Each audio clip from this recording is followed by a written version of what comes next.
আসসালামু আলাইকুম। আন্তর্জাতিক রিসেন্ট খবরে আপনাকে স্বাগত।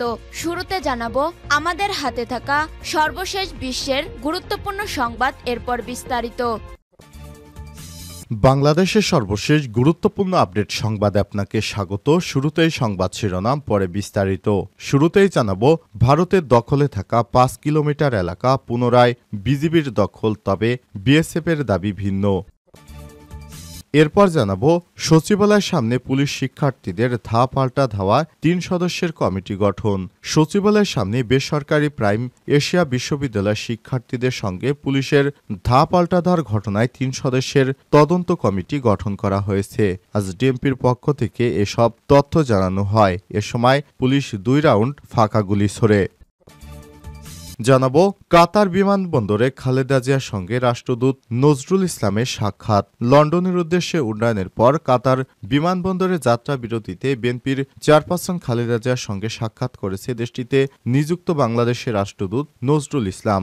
মধ্যপ্রাচ্যের দেশটির হামাদ আন্তর্জাতিক বিমানবন্দরে বিএনপির চেয়ারপারসনের সঙ্গে সৌজন্য সাক্ষাৎ করেছেন তিনি।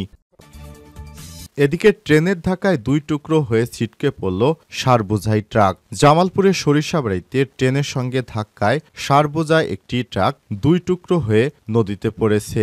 এতে ট্রাক চালক, ট্রেন চালক সহ অন্তত ৩ জন আহত হয়েছে। বুধবার ৮ই জানুয়ারি ভোরে সরিষাবাড়ির তালুকদার বাড়ি রেল ক্রসিংয়ে নাসিরাবাদ এক্সপ্রেস ট্রেনের সঙ্গে এই সংঘর্ষের ঘটনা ঘটে। জানাবো ঢাকায় আবারও শীতের দাপট থাকবে কতদিন। আবারও কুয়াশার চাদরে ঢেকেছে রাজধানী, সঙ্গে শীতের অনুভূতিও বেড়েছে। অবস্থায় বুধবার ৮ই জানুয়ারি দিনভর সূর্যের দেখা মিলেনি। এবং সর্বশেষ জানাবো ভারতের ৮ জওয়ান নিহত। ভারতের মধ্য অঞ্চলের রাজ্য ছত্তিশগড়ে মাওবাদী বিদ্রোহীদের পুঁতে রাখা বোমার বিস্ফোরণে ভারতের সেনাবাহিনীর ৯ জন নিহত হয়েছে। নিহতদের মধ্যে নিরাপত্তা বাহিনীর ৮ জন এবং ওই গাড়ির গাড়ি চালক ১ জন। আজ ছত্তিশগড়ের বিজাপুর জেলায় এই প্রাণহানির ঘটনা ঘটে। প্রিয় দর্শক, এতক্ষণ শুনছিলেন সংবাদ শিরোনাম, এবারে বিস্তারিত। তবে তার আগে বন্ধুরা অনুরোধ থাকবে সংবাদটিতে একটি লাইক দিন। এই চ্যানেলে আপনি নতুন হয়ে থাকলে আমাদের সংবাদটি দেখতে দেখতে চ্যানেলটি সাবস্ক্রাইব করে রাখুন, যাতে করে বন্ধুরা আমাদের পরবর্তী লেটেস্ট আপডেট সংবাদগুলো সবার আগে আপনার কাছে পৌঁছে যায়। কমেন্ট করে আপনার মূল্যবান মতামত জানিয়ে দিন আপনি বিশ্বের কোন দেশ থেকে বা বাংলাদেশের কোন স্থান থেকে আমাদের সংবাদটি দেখছেন এবং শুনছেন। এবারে বিস্তারিত। ভারতের দখলে থাকা ৫ কিলোমিটার এলাকা পুনরায় বিজিবির উদ্ধার, তবে বিএসএফের ভিন্ন দাবি। স্বৈরাচারী শেখ হাসিনা সরকারের পতনের পর দিল্লির সঙ্গে ঢাকার সম্পর্কের দূরত্ব বেড়েছে। নানা ইস্যুতে দুই দেশের মধ্যে জটিলতাও তৈরি হয়েছে। সীমান্তে এর প্রভাব দেখা দিয়েছে বেশ ভালোভাবেই। এসবের মাঝেই ভারতের দখলে থাকা সীমান্ত এলাকায় বাংলাদেশের ৫ কিলোমিটার জায়গা পুনরুদ্ধার করেছে Border Guard of Bangladesh BGB. তবে খবরটিকে ভিত্তিহীন বলে দাবি করেছে ভারতীয় প্রতিরক্ষা বাহিনী বিএসএফ। মঙ্গলবার ৭ই জানুয়ারি রাতে এক প্রতিবেদনে সব তথ্য জানিয়েছে দেশটির জাতীয় বার্তা সংস্থা পিটিআই বলছে বাংলাদেশের সীমান্তিরক্ষী বাহিনী বিজিবি আন্তর্জাতিক সীমান্ত বরাবর ভারতের অন্তর্গত ৫ কিলোমিটার জমির নিয়ন্ত্রণ নিয়েছে। এমন প্রতিবেদনকে ভিত্তিহীন এবং দায়িত্বজ্ঞানহীন বলে মঙ্গলবার প্রত্যাখ্যান করেছে বিএসএফ। এক বিবৃতিতে বিএসএফের সাউথ বেঙ্গল ফ্রন্টিয়ার বলেছেন বাংলাদেশি সংবাদ মাধ্যমের একটি অংশে প্রকাশিত এই ধরনের প্রতিবেদনে সত্য যোগ্যতার অভাব রয়েছে।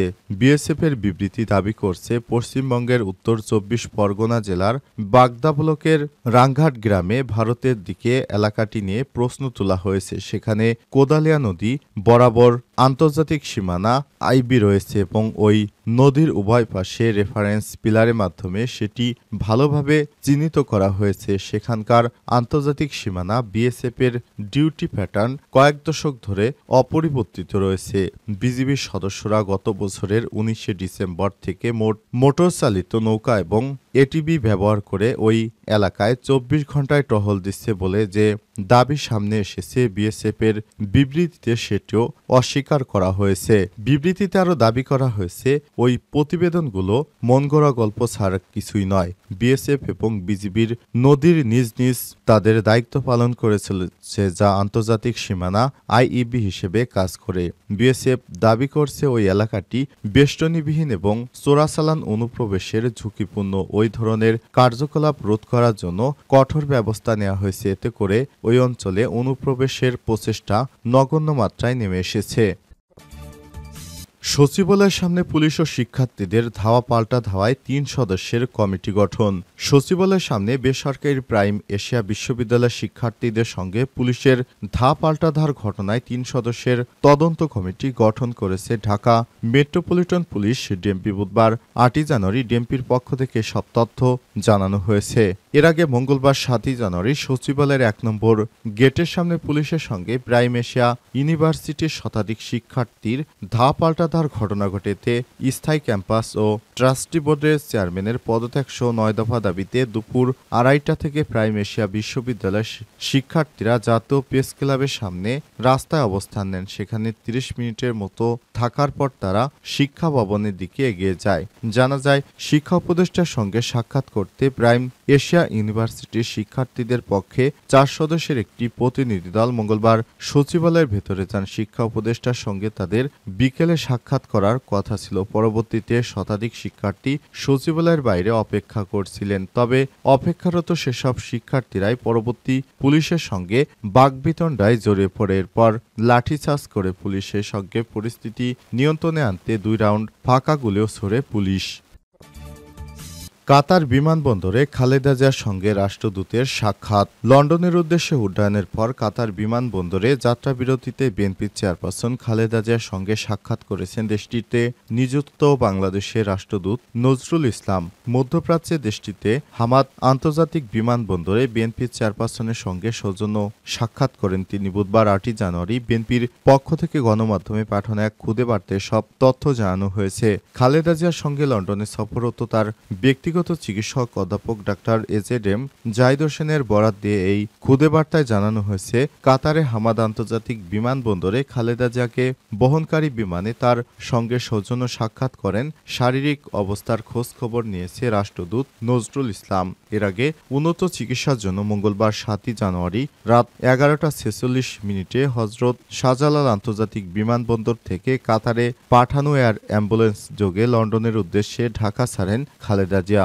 বিএনপি চেয়ারপারসনের সঙ্গে তার মেডিকেল বোর্ডের ৬ সদস্য রয়েছে। তারা হলেন অধ্যাপক শাহাবুদ্দিন তালুকদার, অধ্যাপক FM সিদ্দিক, অধ্যাপক নুরুদ্দিন আহমেদ, ডাক্তার জাফর ইকবাল, অধ্যাপক এজেডএম জাহিদ হোসেন ও ডাক্তার মোহাম্মদ আল মামুন। এছাড়াও খালেদা জিয়ার সঙ্গে তার ছোট ছেলে আরাফাত রহমানের স্ত্রী সৈয়দা শারমিলা রহমান সিথি, বিএনপির উপদেষ্টা পরিষদের সদস্য এনামুল হক চৌধুরী, নির্বাহী কমিটির সদস্য তাবিত আওয়াল, একান্ত সচিব ABM আব্দুস সাত্তার, ব্যক্তিগত সহকারী Masudur Rahman, protocol officer SM Parvez এবং গৃহকর্মী ফাতিমা বেগম ও রূপা শিকদার রয়েছে। মঙ্গলবার রাত ৮টার দিকে গুলশানের বাসা ফিরোজা থেকে বিমানবন্দরের উদ্দেশ্যে রওনা দেন বিএনপি চেয়ারপারসন। পরে ১০টা ৫০ বিমানবন্দরে পৌঁছান তিনি। সেখানে তাকে বিদায় জানাতে উপস্থিত ছিলেন বিএনপির মহাসচিব মির্জা ফখরুল ইসলাম আলমগীর সহ দলের শীর্ষস্থানীয় নেতাকর্মী।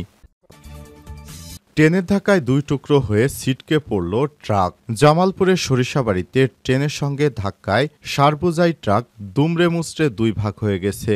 এতে ট্রেন চালক সহ অন্তত ৩ জন আহত হয়েছে। বুধবার ৮ই জানুয়ারি ভোরে সরিষাবাড়ির তালুকদার বাড়ি রেল ক্রসিংয়ের নাসিরাবাদ এক্সপ্রেস ট্রেনের সঙ্গে এই ধাক্কার ঘটনা ঘটে। ফায়ার সার্ভিস ও স্থানীয়রা জানায়, তারাকান্দি থেকে ছেড়ে আসা চট্টগ্রামগামী ট্রেনটি ভোর ৫টার দিকে তালুকদারবাড়ি রেল ক্রসিংয়ে সারবোঝাই ট্রাকে ধাক্কা দেয়। পরে ট্রেনটি প্রায় ২০০ মিটার দূরে গিয়ে ট্রাকটিকে টেনে নিয়ে যায়। এতে ট্রাক ২ টুকরো হয়ে পাশের খাদে পড়ে যায়, আর ট্রেনের সামনের অংশে চালকের অংশ ভেঙে গেছে। এই ঘটনায় ট্রাক ও ট্রেন চালক ৩ জন আহত হয়েছে।